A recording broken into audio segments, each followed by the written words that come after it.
Hace unos días fuimos testigos de esta disculpa pública que un ciudadano ofreció a Gerardo Fernández Noroña tras haberlo increpado en el Aeropuerto Internacional de la Ciudad de México. La presidenta dice que esto forma parte de un acuerdo al que llegaron, un convenio en el que intervino la Fiscalía General de la República para evitar llegar a otros niveles en esta disputa entre el ciudadano y el legislador Gerardo Fernández Noroña. En estas condiciones se dio esa disculpa. Señor senador Fernández Noroña, me dirijo a usted con el respeto que me merece su investidura y persona para ofrecerle una sincera y profunda disculpa por los acontecimientos ocurridos el pasado 20 de septiembre de 2024 en el Salón American Express del Aeropuerto Internacional de la Ciudad de México. Reconozco que mis palabras y acciones fueron inaceptables y estoy consciente de que usted, como persona y presidente de la mesa directiva del Senado de la República, merece todo mi respeto. Dice la presidenta, esto formó parte del acuerdo entre ambas partes, pero lo que sucede es que lo han transmitido, que ha sido en el Senado, y uno se pregunta, ¿de verdad estas eran las condiciones y las características de un acuerdo para evitar avanzar en una disputa jurídica? Pues de ello consultamos al licenciado Jorge Chazal. Licenciado, ¿cómo estás? Buenos días. ¿Qué tal? Buenos días. A ver, licenciado, ayúdanos a entender, explícanos.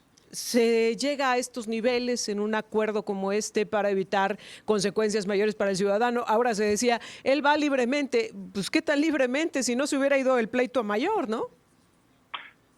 Lo que pasa es que aquí sí, yo creo que por primera vez en este espacio diré que la presidenta tiene completamente la razón.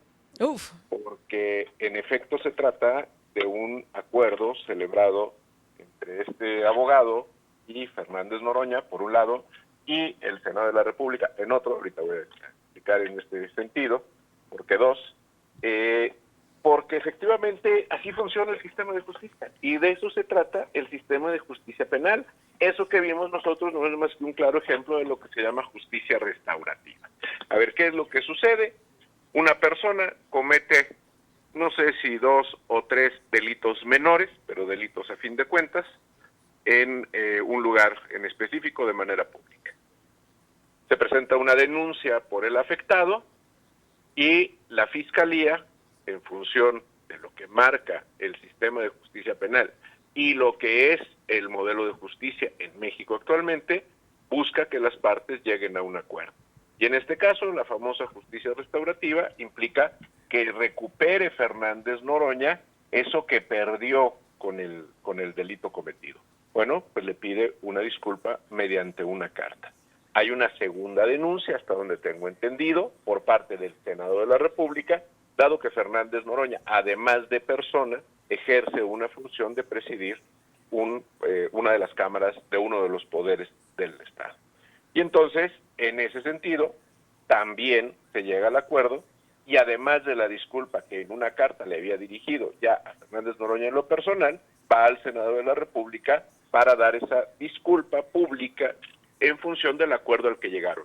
Desde el punto de vista del Código Nacional de Procedimientos Penales y de las finalidades que tiene la justicia penal, es impecable el asunto. Pero a ver, dime una cosa, licenciado. ¿No se cae en una especie de abuso? A ver, entiendo esta parte de las disculpas, pero a ver, el ciudadano no lo ofendió en el Senado de la República, lo ofendió en un espacio de un aeropuerto internacional de la Ciudad de México, pero ni siquiera en el aeropuerto público del espacio, sino en la sala premier de American Express, es donde se da esta situación, donde estaba Gerardo Fernández Noroña y donde es increpado por el ciudadano. No es en el Senado. Ahora, pensando en los puntos finos del convenio, ¿esto se da porque el ciudadano acepta? Es decir, las condiciones que puso Gerardo Fernández Noroña de que esto se hiciera público, de que se hiciera televisado por parte del Senado de la República, de que se hiciera en la sede del Poder Legislativo Federal, etcétera. ¿Esto sucede porque el ciudadano lo acepta? Es decir, él le pudo haber pedido incluso, y quiero que venga y que se ponga de rodillas, y si el ciudadano acepta, ¿estaría dentro del acuerdo? Si el ciudadano lo acepta, sí. A ver, no, aquí no hay que confundir. Puede caernos gordos Fernández Noroña, pero no hay que confundir aquí la situación. En primer lugar, el tema de que no se hiciera en la misma sala de la aerolínea donde sucedió en el aeropuerto es porque la sala no lo quiso permitir. ¿Sí? Así lo habían planteado las partes.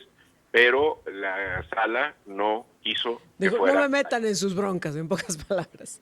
Eso es un primer punto. En segundo lugar, la transmisión debe de haber contado con la aceptación de este ciudadano, si no, no se hubiera podido dar.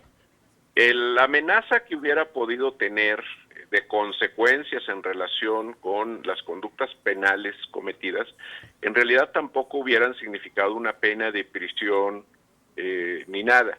Simplemente a esto de la disculpa hubiéramos llegado tarde que temprano, porque hubiera sido una de las consecuencias posiblemente del delito. Lo que se buscó evitar fue un proceso penal, que no se gastara en un proceso penal, que no se desgastara este abogado en un proceso penal, y aceptó voluntariamente estas condiciones. En ese sentido, así funciona la justicia. Esa es la justicia que tenemos codificada y a la que tantas porras le hemos echado como justicia restaurativa. Uf. Ahora, déjame preguntarte otra cosa. Un asunto es que esto sea parte del acuerdo y del convenio al que llegan ambas partes, pero otra es si hay un mensaje, ¿no? Y no me refiero al mensaje que se lanza al abogado, sino al que se lanza a la población en general. ¿Cuánta gente, después de este encuentro que tuvieron este ciudadano y Gerardo Fernández Noroña, mucha gente ha increpado a Gerardo Fernández Noroña en los aeropuertos y en los espacios públicos? A ver, fue una universidad y se salió muy enojado. Se confrontó en el aeropuerto también con el hijo de Felipe Calderón, el expresidente de México. Han grabado otros videos en donde lo han corrido de restaurantes, en fin. Dime una cosa, ¿no es esto también un mensaje por parte de Gerardo Fernández Noroña tratando de poner un alto a este tipo de situaciones? A ver, yo no sé si quiera dar un mensaje para poner un alto a este tipo de situaciones, pero lo cierto es que le asistía todo el derecho del mundo de formular la denuncia. Y le asiste todo el derecho del mundo de ser selectivo en sus denuncias. Este tipo de conductas se siguen en algunos casos, específicamente, si no hay una violencia física, etcétera, una agresión de otro tipo o de otras consecuencias, son por querella necesaria, y entonces él decide a quién denuncia o a quién no. Pero aquí hay una cuestión que es muy importante. En el caso del abogado, sí hay otras conductas adicionales más allá del insulto. Le quita el teléfono, al parecer alguien interviene el teléfono y realiza algún tipo de acción con el teléfono de Fernández Noroña, lo cual va configurando ya otros ilícitos. Y a lo mejor en este caso la diferencia está justamente en esas conductas adicionales.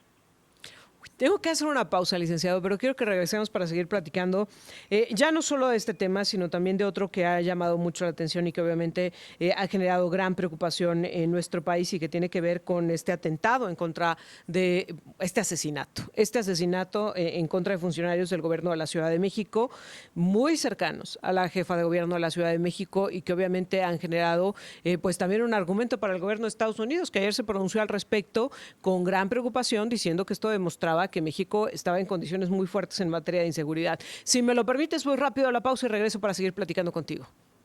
Claro que sí. Enseguida regresamos, estamos conversando con el licenciado Jorge Chezal. Estamos de regreso y estamos platicando con el licenciado Jorge Chezal. Ya tenemos varios comentarios, bueno, pues de gente que está de acuerdo con una u otra cosa y quien dice, bueno, pues primero que tenemos algo contra Gerardo Fernández Noroña, pero que todo estuvo bien. O caso contrario, quien le reclama al licenciado Jorge Chezal y dice, a ver, pues no, que muy echado para adelante, ¿cómo es posible si Gerardo Fernández Noroña, abusador? Pero a ver, licenciado, tú lo dejabas muy en claro antes de la pausa, nos puede caer bien o mal Gerardo Fernández Noroña, podemos tener la opinión del que queramos, pero esto es la justicia en los términos de reparación del daño, ¿no? De los acuerdos entre las partes. A ver, por supuesto, y estamos hablando de un caso específico. A ver, el hecho de que nos caiga mal, el hecho de que sea antipático, el hecho de que abuse normalmente de su posición, que viaje en primera clase, etcétera, etcétera, no significa que no haya ocasiones en que pueda tener razón. Y en este caso tiene razón. Y perdón si a alguien no le gusta el comentario, pero Fernández Noroña, sorprendentemente para todos, en este caso hizo lo que tenía que hacer conforme a las leyes que existen vigentes en México. Bueno, pues ahí está el análisis. Mira, nos dicen, por ejemplo, cuándo va a ofrecer disculpas al gobierno morenista por los 230,000 asesinatos y 120,000 desaparecidos. Y bueno, la polémica está al respecto. La disculpa pública de Francisco Garduño. Sí, la que se Esa supone no que la ha debió dado. haber dado y que no dio por las personas que fallecen en este incendio en la estación migratoria. Se fue del cargo y nunca ofreció las disculpas públicas que hasta fecha tenían y bueno, Que se le fue sin habían pedido. ofrecerlas. Pero bueno, dejemos este tema de lado, licenciado, porque no quiero dejar pasar la oportunidad para hablar de lo sucedido con el asesinato de estos dos funcionarios del gobierno de la Ciudad de México, en donde, bueno, pues hoy lo que se está dando a conocer, que viene por parte un poco de las autoridades y otro tanto de los medios de comunicación, es que fue un hecho premeditado, calculado, que incluso días antes ya se había montado la vigilancia por parte de los presuntos delincuentes.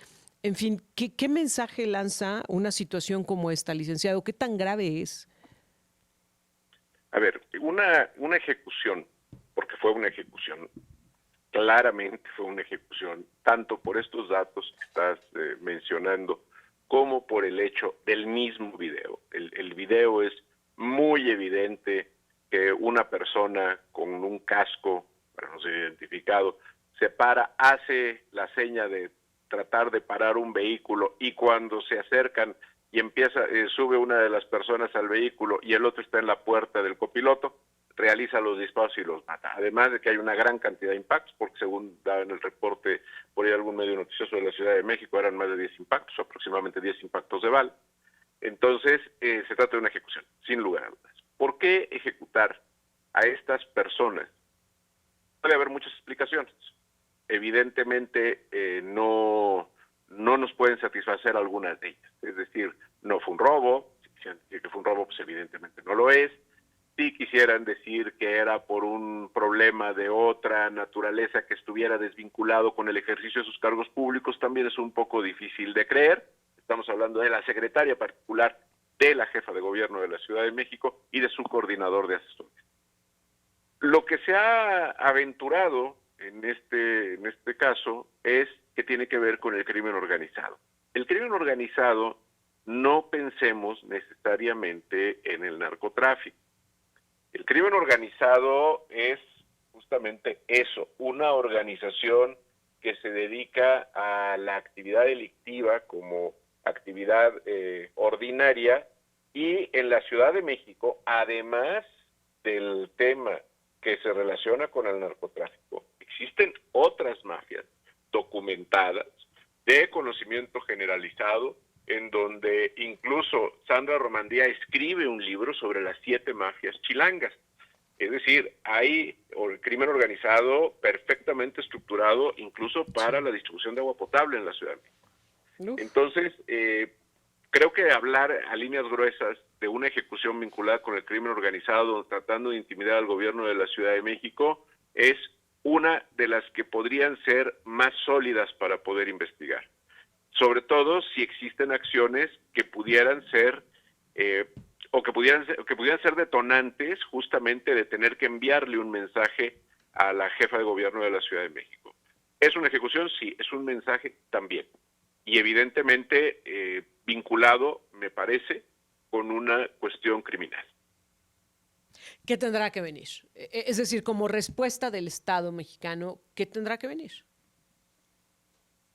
A ver, si habláramos de la respuesta que deba de ser, es que deberían de detener a estas personas, que además me queda claro que debe de haber muchos indicios, porque el sistema de vigilancia de cámaras de la Ciudad de México, que ya ha podido identificar acciones de vigilancia, acecho en el mismo lugar, aunque el tirador fuera cubierto, puede trazar la ruta del tirador, tarde que temprano podrá dar con ellos. Eso es lo deseable.